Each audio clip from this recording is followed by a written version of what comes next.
রাজ্যের বিরোধী দলনেতা শুভেন্দু অধিকারীর আহ্বানে আজ রাজ্য জুড়ে বিজেপির গণতন্ত্র হত্যা দিবসে ভাটপাড়া থানার সামনে বিজেপির বিক্ষোভে উপস্থিত রাজ্য বিজেপি মহিলা মোর্চার সভানেত্রী ফাল্গুনী পাত্র।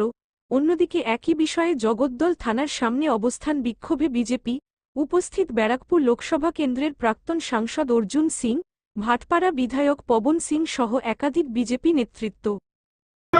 ওই কালীতে একটা মিটিং এ কাশীতে আপনি তার খুন করিয়ে দিয়েছিলেন। আরে আজকে দিন বাংলায় ক্ষমতায় আসবে ভারতীয় জনতা পার্টি, আপনার থেকে হিসাব নেওয়া হবে। আপনি ঘাবড়াবেন না, পালাবার কোনো পথ নেই। আপনি কি ভাবছেন নরওয়েতে, ইংল্যান্ডে বিরুদ্ধে আইএসআইএস নেতৃত্বে ওখানে একটা আন্দোলন চলছে ওখানকার সরকারের বিরুদ্ধে। স্লোগান কি হচ্ছে? যার মামা বাড়ি ভারত, ভারত যার মামা বাড়ি, বাংলা ছাড়ো তাড়াতাড়ি। ভাবুন তো, কোথায় কি বাংলাদেশ? 65টা বিধানসভা থেকে পলায়ন শুরু হয়ে গেছে, আপনার আসাম থেকে পলায়ন শুরু হয়ে গেছে, ঝাড়খণ্ড থেকে পলায়ন শুরু হয়ে গেছে। আপনাদেরকে সজাগ থাকতে হবে। আপনাকে আজকে পালন হচ্ছে শুভেন্দু অধিকারী, সুকান্ত মজুমদার দলের তরফ থেকে এই প্রোগ্রাম 7 দিন ব্যাপী দেওয়া হয়েছে।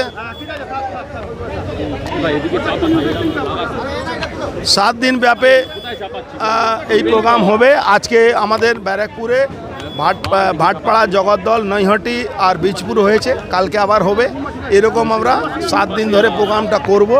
এই গণতন্ত্র হত্যা দিবসে থানার সামনে আমরা ডেপুটেশন দেব। আর ববি হাকিম যে কথাটা বলেছে তাকে ইমিডিয়েট তার নামে এফআইআর করে এফআইআর গ্রহণ করতে হবে, আর করে আর তার উপরে অ্যাকশন নিতে হবে, তার উপরে আইনি মামলা করতে হবে। অ্যাকচুয়ালি এই প্রোগ্রামটা তো কংগ্রেসের সময় হয়েছিল। কংগ্রেস উনি সভানেত্রী ছিলেন তৃণমূলে, জিও কংগ্রেসে। এখন উনি হাইজ্যাক করে নিয়েছেন এই প্রোগ্রামটা। কংগ্রেসকে উনি ঠুটু জগন্নাথ মনে করেন, কিন্তু কংগ্রেসের তো কোনো অস্তিত্ব নেই। কংগ্রেস পশ্চিমবাংলা 0/0 হয়ে গেছে। যারা শহীদ হয়েছে তারা কি আসল সম্মান করছে তাদের পরিবার, শহীদদের পরিবার? বললাম তো, শহীদদের পরিবারে কোনো ডেথ সার্টিফিকেটও পাইনি। সে শহীদের পরিবার সম্মান কি করে পাবে? মানে কার্যত কি আজকের এই সভা জনসভা হচ্ছে হিসাব মতো? হ্যাঁ, ওটা তো পাগলু ডান্সের জায়গা হয়ে গেছে। 2011 সালে পাগলু ডান্স হয়েছিল, আজকেও আবার পাগলু ডান্স হচ্ছে।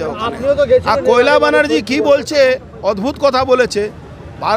আমাদের কোনো ধর্ম নেই, আমরা মানবতা ধর্ম পালন করি। তো আমি জানি না মানবতা ধর্মের জন্মদাতা কি মমতা ব্যানার্জি? কি মানবতা ধর্ম মুখে বললে হয় না, মানবতা ধর্ম পালন করার জন্যে মানবতা দেখাতে হয়। উনি কি মানবতা দেখাচ্ছেন? হাজার হাজার মানুষ এখনো ঘর ছাড়া, হাজার হাজার মানুষের বাড়ি লুট হচ্ছে, হাজার হাজার মানুষের মিথ্যা মামলা জেলে ঢুকিয়ে দেওয়া হচ্ছে, তারপরে উনি মানবতা ধর্মের কথা বলেন। মোকাবিলা গণ আন্দোলনে গঠিত করতে হবে, সংগঠিত করতে হবে, সেইভাবে আমরা করব।